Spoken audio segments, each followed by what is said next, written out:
Middag, hoor. Mag ek? Ja. As my tannie oomgestuur het, is nie meer nodig nie. Al die speeches. Hoeso? Ek en Taal het die laaste van my dag in hê. Toilet afgespoel. So ek's klaar daarmee. For real die keer. Dis goeie nuus. In 'n geval geweer is net 'n kwessie van tyd. Ek is trots op jou. Dankie, oom. Jou tannie weet nie ek is hier nie.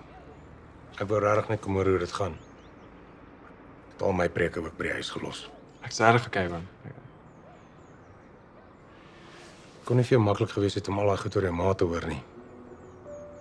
En ek kan jou verseker dit was net so moeilik vir Ella om jou daarvan te vertel. Ja, is nogal 'n shocker. Soms nodig om my gehoorgesprekke te hê. Vra my, ek weet. Ricky,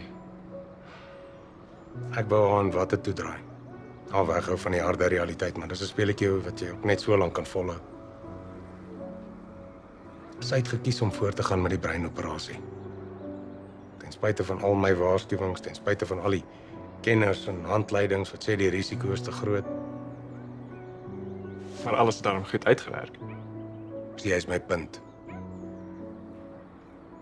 Wie en wat jy is word bepaal deur 3 goed.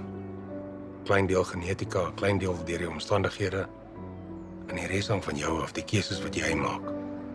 Ek verstaan wat oom sê. Ek bestuur my kar. Niemand anders nie. Moet dit nooit vergeet nie.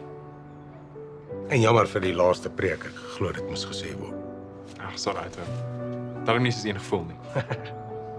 Nou ja, laat ek my ry kry, ek moet gaan inkopies doen, ek kook vanaand. Bly ons kom gesels. Ja, en LJ, jy het nie 'n verskoning nodig om by ons 'n draai te maak nie. Kom eet saam, kom val in vir 'n geselsie, jy's enige tyd welkom. Dankie, oom.